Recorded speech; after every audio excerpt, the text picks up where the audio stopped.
బియ్యం పిండితో చేసుకునే ఈ బ్రేక్ఫాస్ట్ చాలా రుచిగా, చాలా టేస్టీగా అయితే ఉంటుందండి. ఈ బ్రేక్ఫాస్ట్ చేసుకోవడానికి ఎక్కువ సమయం అయితే పట్టదు. తక్కువ సమయంలోనే ఈజీగా చేసుకోవచ్చు.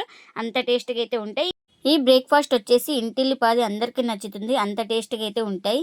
ఇంకేంటి ఫ్రెండ్స్ ఆలస్యం, ఎలా చేయాలో ఏంటో అనేది వీడియోలోకి అయితే వెళ్ళిపోయి చూద్దామా మరి. ఇంకా ముందుగా స్టవ్ అయితే ఆన్ చేసుకొని ఒక కడాయి అయితే పెట్టేసుకున్నాను. ఇప్పుడు ఇందులోకి 2 కప్పుల దాకా వాటర్ అయితే వేసుకోవాలి.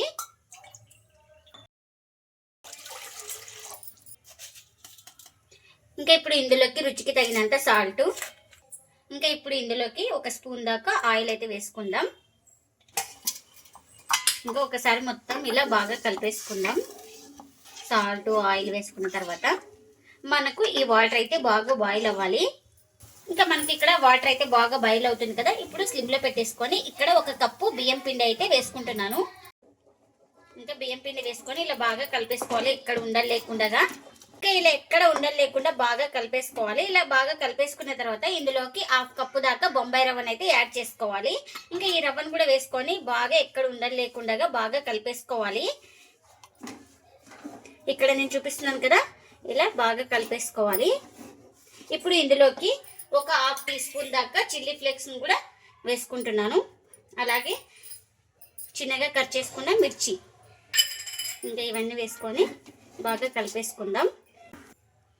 ఇంకా ఈ రవ్వనైతే ఒక 2 నిమిషాల పాటు ఉడికించుకోవాలి. రవ్వ అనేది మనకు బాగా ఉడికిపోతుంది, రవ్వ కానీ బియ్యం పిండి కానీ.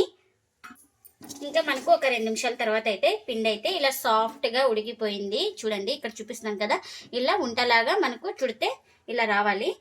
ఇంకా ఇప్పుడైతే స్టవ్ అయితే ఆఫ్ చేసుకొని ప్లేట్ అయితే పెట్టేసుకొని ఇంకా పూర్తిగా చల్లారనివ్వాలి. ఇంకా ఒక మిక్సింగ్ బౌల్ అయితే తీసుకొని ఇందులోకి ఉడికించుకున్న ఆలు అయితే వేసుకుంటున్నాను. నేను ఇక్కడ ఒక 3 అయితే ఉడికించుకున్నాను. ఇప్పుడు ఈ ఆలుని మెత్తగా బాగా స్మాష్ చేసుకోవాలి.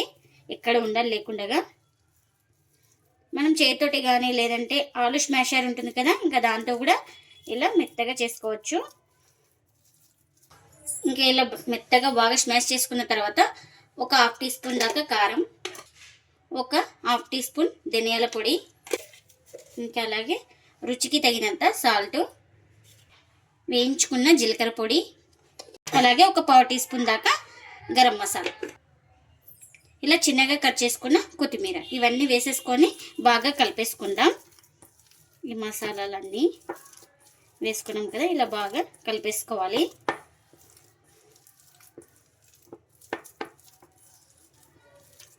ఇంకా ఇలా మొత్తం బాగా కలిపేసుకున్నాం కదా, ఇంకా దీన్ని పక్కన పెట్టేసుకుందాం.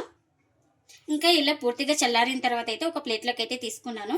ఇప్పుడు దీన్ని బాగా ఇలా స్మాష్ చేసుకోవాలి, సాఫ్ట్గా వచ్చే వరకు. కొంచెం వేడి మీద ఉన్నప్పుడే ఇలా బాగా స్మాష్ చేస్తే బాగా సాఫ్ట్గా అయిపోతుంది పిండి అనేది మనకు. నేను ఇక్కడ చూపిస్తున్నాను కదా, ఈ విధంగా. ఇంకా ఇలా బాగా సాఫ్ట్గా వచ్చే వరకు అయితే కలిపేసుకున్నాను. ఇప్పుడు ఇందులోకి 1 స్పూన్ ఆయిల్ అయితే ఇలా వేసుకొని ఇంకా బాగా ఇలా కలిపేసుకుంటున్నా. ఆయిల్ ఇష్టం ఉన్న వాళ్ళు వేసుకోండి, లేకుంటే స్కిప్ చేయండి. ఇంకా మనకు పిండి అయితే ఈ సైజ్ అయితే తీసుకుంటున్నాను నేను ఇక్కడ. ఇంకా ఈ సైజ్ తీసుకొని ఇలా బాగా చుట్టేసుకోవాలి రౌండ్గా. ఇంకా ఇలా చుట్టేసుకున్న తర్వాత ఒక ప్లేట్లోకి అయితే పెట్టేస్తున్నా. ఇంకా అన్నీ ఇలా చేసుకున్నాను. ఇంకా అన్నీ ఇలా రెడీ చేసి పెట్టేసుకున్నాను. ఇంకా ఇప్పుడు కొంచెం ఆయిల్ అయితే అప్లై చేసుకుంటున్నాను ఇలా. ఇంకా ఒక పిండి ముద్దను తీసుకొని ఇప్పుడు ఇలా కర్రతో రుద్దేసుకోవాలి. కొంచెం మందంగానే ఉండాలి మనకు. ఇలా అడ్జస్ట్ చేసుకుంటూ ఇలా రుద్దుకోవాలి. ఇంకా ఈ విధంగా అయితే రుద్దుకున్నాను కదా, ఇప్పుడు తీసి ఒక ప్లేట్లోకి అయితే పెట్టేసుకుందాం. చూడండి ఈ విధంగా ఉండాలి థిక్నెస్ అయితే మనకు. ఇంకా ఇలా ప్లేట్లోకి అయితే తీసుకున్నాను. ఇంకా మరొకటి అయితే రుద్ది చూపిస్తున్నాను. ఇంకా ఇలా మనకు సైడ్లు క్రాక్స్ ఇస్తే అడ్జస్ట్ చేసుకుంటూ బాగా రుద్దుకోవాలి ఈక్వల్గా. ఇలా ఇక్కడ చూపిస్తున్నాను కదా, ఈ విధంగా అయితే బాగా ఇలా సెట్ చేసుకొని ఇంకా రుద్దుకోవాలి. ఇంకా అన్నీ ఇలా రుద్దేసుకోవాలి. ఇంకా మనము ఆలు స్టఫింగ్ అయితే రెడీ చేసుకున్నాం కదా, ఇప్పుడు దీనిపైన ఇలా ఆలు స్టఫింగ్ అయితే పెట్టేసుకొని మొత్తం స్ప్రెడ్ చేసుకోవాలి. ఇలా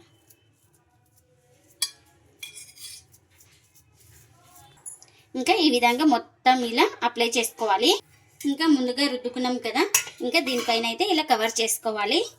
ఇంకొకటి ఇలా మొత్తం ఎక్కడ విడిపోకుండా ఇలా కొంచెం లైట్గా ప్రెస్ చేసుకుందాం. ఇంకా ఇప్పుడు కట్ చేసుకుంటున్నాను. నేను ఇక్కడ ఇందులో 3 భాగాలుగా అయితే కట్ చేస్తున్నాను. ఇలా ఒక భాగం ఇలా కట్ చేసుకున్నాం కదా, ఇలా ఇప్పుడు ఇక్కడ నేను చూపిస్తున్నాను కదా, ఈ విధంగా అయితే కట్ చేసుకోవాలి. ఇంకా ఇలా కట్ చేసుకున్న తర్వాత ఒకటి తీస్తున్నాను. చూడండి స్టఫింగ్ అయితే ఎంత బాగా మనకు కనిపిస్తుందో. ఇంకా ఎక్కడ విడిపోకుండా ఇలా గట్టిగా బాగా ప్రెస్ చేసుకోవాలి. ఆయిల్లో ఫ్రై చేసుకున్నప్పుడు మనకు ఎక్కడ విడిపోదు. చూడండి ఇక్కడ చూపిస్తున్నాం కదా, ఇలా ఒత్తుకోవాలి. ఇలా ఒత్తుకున్న దాన్ని ఒక ప్లేట్లోకి అయితే తీసుకుంటున్నా. ఇంకా ఇప్పుడు ఇది కూడా సేమ్ ఇలానే బాగా ప్రెస్ చేసుకోవాలి. ఇలా గట్టిగా ప్రెస్ చేసుకోవడం వల్ల మనకు ఆయిల్లో ఎక్కడ విడిపోదు పిండి అనేది. ఇంకా దీన్ని కూడా ప్లేట్లోకి అయితే పెట్టేస్తున్నా. ఇన్నైతే అన్ని సేమ్ ఇలానే చేసుకోవాలి. ఇంకా ఇలాంటి ప్లేట్ అయితే తీసుకొని ఒక 2 స్పూన్ల దాకా మైదా అయితే వేసుకుంటున్నాను. ఇందులోకి కొద్దిగా చిల్లీ ఫ్లేక్స్ అయితే వేసుకుంటున్నా. ఇంకా ఇప్పుడు ఇందులోకి కొంచెం సాల్ట్, అలాగే చిన్నగా కట్ చేసుకున్న కొంచెం కొత్తిమీర. ఇంకా ఇప్పుడు ఇందులోకి వాటర్ అయితే వేసుకుంటున్నాను. కొంచెం ఇలా వాటర్ అయితే వేసుకొని ఇంకా చేతితోటి బాగా కలిపేసుకోవాలి. ఇంకా ఇది మనకు కొంచెం థిక్నెస్గానే ఉండాలి, లిక్విడ్ లాగా ఉండాలి.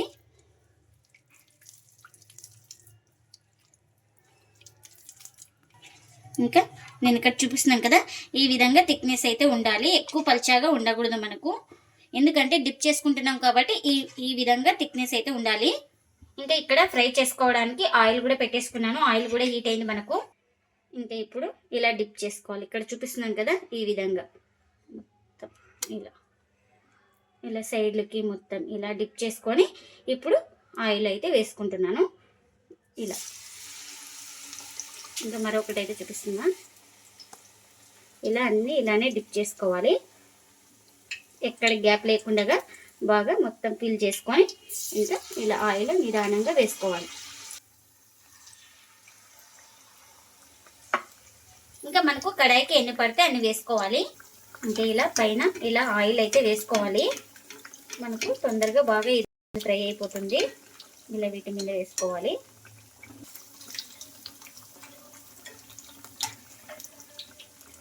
ఇంకా ఇలా ఒక సైడ్ కాలిన తర్వాత మరో వైపు అయితే ఇలా టర్న్ చేసుకోవాలి. ఇంకా మనకు తిప్పడానికి ఇబ్బంది అనిపిస్తే ఇలాంటి ఇంకొక స్పూన్ అయితే తీసుకొని ఇలా ఇంకొక వైపుకి అయితే తిప్పేసుకోవాలి. నిదానంగా తిప్పుకోవాలి.